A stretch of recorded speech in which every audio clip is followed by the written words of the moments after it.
Okay, folks. We begin the fourth chapter in one word, midas. Midas can be translated as rank, could be translated as character, measure. The measure of the person is their character. That's their rank, so to speak. What does it mean to live in the moment? We know that phrase. Probably been overused and abused.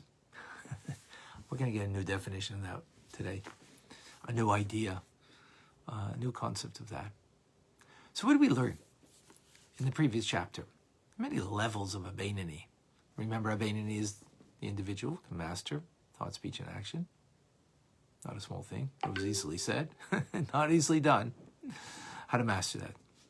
And we spoke about 3 different levels on how we have 2 souls in us, a godly and animal soul, so they both have an opinion, like 2 judges, and we need to be able to overcome. If you have 2 judges, you need the 3rd opinion. So the 3rd opinion is by the working person, so it's working Beinani, is the individual, is the power that God gives to the divine soul that has greater light to overcome the darkness, the negativity of the animal soul. For the engaged learner of Torah, who is constantly engaged in study of Torah, day in, day out, that's what their day is occupied, like a rabbi who was a teacher a whole day, right? Or, a great Torah scholar. So since they're occupied with their mind all the time, they have the capability of the mind to have dominion over the heart. It's much more accessible to them. That's the 2nd level. The 3rd level is someone who their heart is so engaged in prayer that even when they're not praying, it's as if they're praying a whole day. They're kind of like in that meditative state a whole day, which is also a very lofty level. Those were different levels. In this chapter, we're going to come down to brass tacks. Let's simplify it. So the Alter Rebbe says that this rank, this measure, this quality of the Beinani is attainable by every individual, no matter who we are. We shouldn't think it's beyond our reach. Here's an instance where the Alter Rebbe probably believes a lot more in us than we believe in ourselves. How many of us, let's be honest, believe that we can have such mastery over ourselves? Every action, every word, and every meditated, willful, cogitated thought. Alter Rebbe says we can. Every person can come at any time and any hour and decide to become a Beinani. And he explains why. Because a Beinani is not an individual who abhors evil, abhors negativity, and evil means over here self-directed consumerism, right? Me, focused on me. Just what gives me pleasure. Doesn't abhor that. He enjoys that. And isn't capable of having their heart full ablaze of love of God. So what's the bottom line of the Beinani? Is not that, right? But the bottom line is for the Beinani is turning away from negativity, from evil, and doing good. An actual practice. And practice means here, in deed, in action, in our actions, in our speech, communication, and in our thoughts, again, cogitated, willful thoughts. We have the choice, we have the ability, we have the freedom at any given moment to choose what I want to do, what I want to say, and what do I want to think. I can even choose and go against and be au contraire to who? Myself. To the desires of my heart. I can go diametrically opposed to my heart's desire, right? Which, by the way, that's only something. One of the things, this is a parenthetical remark, one of the proofs for me, at least, is that how we do not come from an evolutionary process from an animal. Because a lion can't wake up one day in the morning and say, "I don't want to be king I don't want to be king of the animals of the forest anymore. I don't want to be king. I want to be a little pussy cat. I want to be a sweetheart." Can't go diametrically opposed their nature. Can't do it, but we could. By the way, this is also an answer for different kinds of behaviors that people think is okay. Different types of modes of lifestyles, they call it today. No. Even though it might be your nature to desire whatever kind of relationship, you can go diametrically opposite it. Not in your heart that you don't desire it, but that you don't have to act upon it, or talk about it, or even have a willful thought about it. Wow, that's powerful. So only humans have that. How do we develop that if we came from animals? So not possible. So again, we can go diametrically opposed to what our willful or heartfelt desires, whether it's for permissible things that we just desire, or things that are forbidden, right? Now, the Alter Rebbe is going to explain, he's going to give us now the conversation we can have in ourselves and how we can do this. How are we going to accomplish this? I mean, it's a large task. Let's, not a simple thing. So this is what you can say to yourself. This is what the Alter Rebbe says. Saying to yourself, I don't want to be a rasha. I don't want to be a wicked person, even for a moment. Because if you do something wrong in any behavior for a moment, in that moment, you're wicked. Wicked, meaning you have a stain on your soul in your behavior. And the Beinoni doesn't want to be even for a moment. Why? Because they don't want to be parted from God for a moment. And any iniquity separates us from God. Again, this is the conversation having in yourself and how you can remove yourself from negativity, from evil.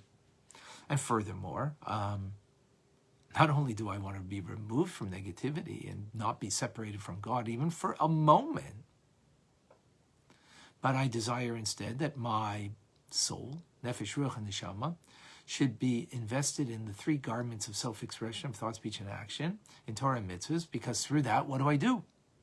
Not only am I not disconnected from God, but I'm actually united and one with Him. And that's what I really want. I want to be connected at all times. That's what I desire. Now he goes further in the conversation. Because this simple Jew, it's called this Kal Shebekalim, most simple of simple, unworthy, removed, shall we say. They're capable of giving up their lives, something we'll learn in chapters 18 and 19 at great length, capable of giving up their lives for God. So the Beinoni says to themselves, I'm sure they're not inferior to that individual. No, they're ready to die for God. Not to live for God, but to die for God, right? So the only reason they don't live for God and they'll be ready to die for God is because there's a spirit of folly that enters them. They think that they're not disconnected by, simple actions that are inappropriate or words of communication that is, that's wrong, or thoughts that are sinful thoughts. They don't think that there's a disconnect. That's a spirit of folly that enters, and we think that. Of course we're disconnected in that moment. Disconnected from reality, disconnected from ourselves, disconnected from God. In the moment that we do something, just think about when you have a negative thought in your head, and it brings you to an anger that you express, and then you take action in some inappropriate way, boy, do I feel disconnected if I do that from myself, from God in that moment. So the Beinoni system, I'm not a fool like that. I know that this is going to disconnect me, this negative thought, this kind of words. Or maybe I'm just going to be kind of mindless and forget my connection. I have no desire to be such a fool, the Beinoni says to himself, and deny the truth. Wow. This is what he says to himself. So, you know what it comes down to? A simple concept over here. What does it mean to live in the moment? So, Beinoni is living in this moment. Some negative thing is coming up from the heart's desire that now is kind of wants to penetrate the thought process. And here the Beinoni is going through this process, right? So let's bring it down to very simple things. Living in this moment, a negative thought emerges from your negative feelings that you have towards somebody. Giving an example, a loved one, because that's usually what happens. It's usually with a loved one, right? You have this, you have an expectation. They didn't meet the expectation, so you are now feeling something negative towards them. It comes up in your thought, and you might actually say something as a result of that and act upon it, right? So the Beinoni recognizes all of this and doesn't want to be a fool, because knows that this is going to be cutting themselves off from God, from themselves, from reality, from true reality. Klipa is not true reality, but not recognizing it, and therefore doesn't want to be disconnected. So in every given moment, there's one of two possibilities. And living in the moment means one of these two possibilities. Is this thought, words, or actions going to connect me to God, to my true self, to reality? Or is it going to disconnect me from God, from myself, and true reality? So think about it. This is the quality, this is the rank, this is the simplistic thing that any moment in any day, in our day, that we can just bring it down to this. Is this connecting me or disconnecting? Is this bringing me closer to God or distant from God? So that when that thought wants to enter your head from your heart, that's the question we got to ask ourselves. If we do this one time more a day, we do this 10 times more a day, oh my gosh, are we different people? We're not the same people today that we were yesterday.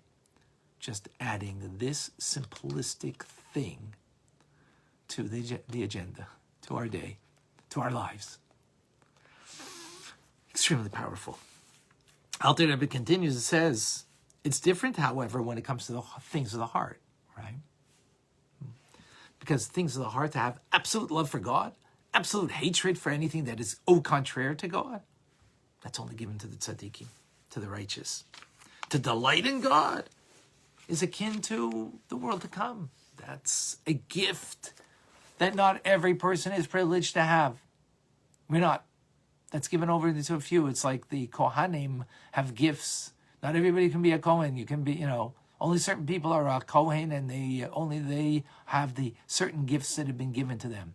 That's a metaphor for us to understand that only certain services of God have been gifted to only some people. Just like a Kohen, only certain. I'm not a Kohen. I'm actually a Levi, but not a Kohen. So that's been gifted to the Kohen for whatever reason. Same thing is being a tzaddik, that you can have mastery over urges of the heart. That's only given over to the righteous. Right? They have that capability. That's a gift to them, not to me. With this, now the Alter Rebbe explains another question, or answers another question that we had in chapter 1. Eov said, God, you created the righteous. Said also the evil. Well, we won't get into that now. We'll get that and I'll explain that later. That'll be in chapter 27. But now he explains, we can understand that phrase. God, you created the righteous. Indeed, he did. I'm not one of them. You're not one of them either. Meaning, we don't have the capacity for that. Our soul wasn't meant for that. Our soul was meant to be a Beinoni. So you created righteous means you created certain people that have a gift in their soul that's unique to them, just like the Kohen has a unique soul and therefore gets certain gifts as a result of that. Truma, Meiser, and all those things, tithes and so on, right? So metaphorically, spiritually speaking, that means the righteous have been gifted, that they can have a love of God that is a delighting in Him, not delighting in food, not delighting in material, physical pleasures, but delighting only in God. That means complete mastery, control over their hearts, not just expression of the heart and thoughts that we can have, but and God created them with the capacity to be the rank of the tzaddik, right? But not me and you. Me and you. The Alter Rebbe says, I believe in you. You. Me. I could be the Beinoni. At any given moment, if I so choose, that I can have complete mastery. In any moment, I could choose to think, is this connecting me or disconnecting me? I don't want to be disconnected. I don't want to be wicked even for a moment, disconnected for a moment from God.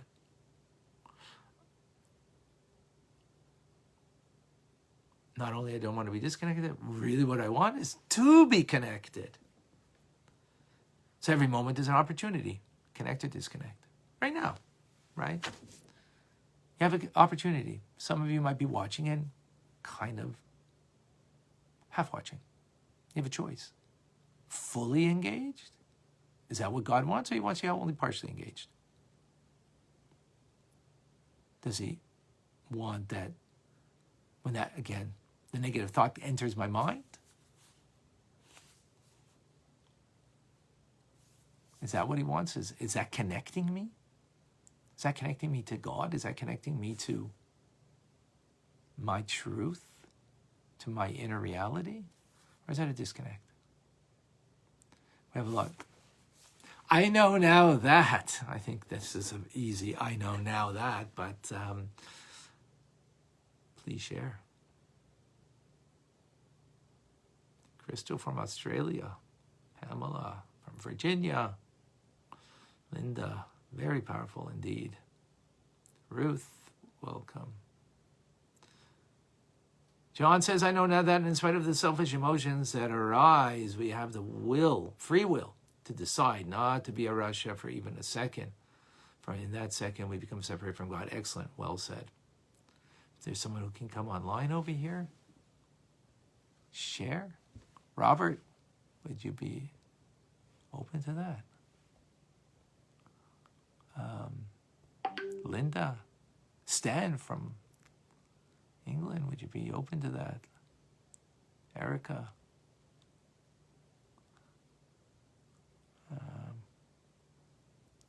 Mark, Santa Rosa.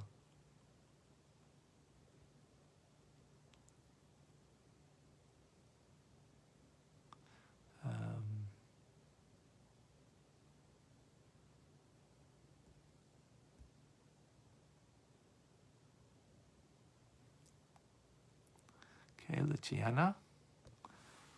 Okay, that'll work.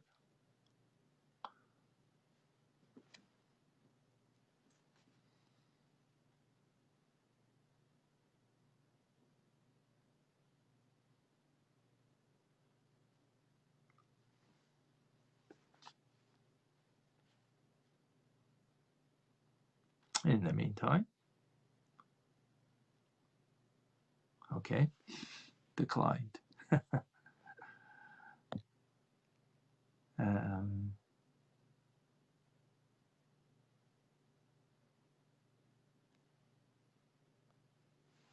Let's see, Gina, trying.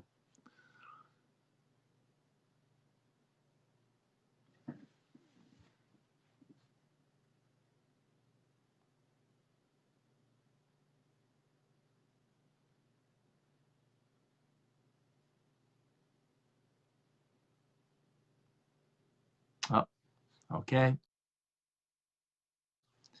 Not working. All right, folks. Beautiful.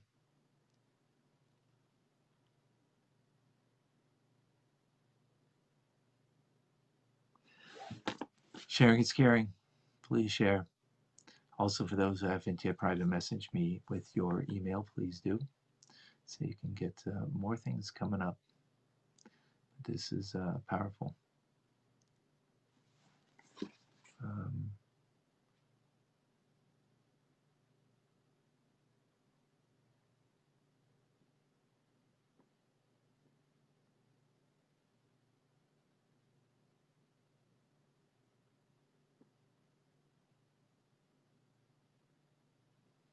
okay, beautiful things. Oh, 1 second. Oh, Gina. Let's see. Maybe we can work this out.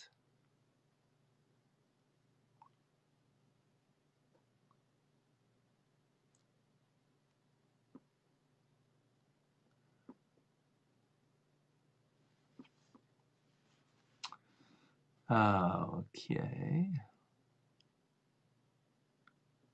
Huh. Why say declined? What happened there? Okay. I'm going to do some research into this. All right, folks. God willing. So get it working. I'm Rabbi Ronnie Fine coming to you for Chabad Zuch and Kadeshim in Montreal, Canada, where it's a privilege and a pleasure to share with you the Tanya. By the way, just to let you know that every day I put this up on YouTube, my YouTube station, which please subscribe, Tanya Rabbi on YouTube. And I actually take from your quotes if I know now, and I use that. I might modify a bit, but I actually use your quotes. So I really appreciate that you put it up and put the effort. It will be there for eternity, some of those quotes that you make, because it will be on my YouTube station, which will be there, God willing, forevermore. Have a wonderful day.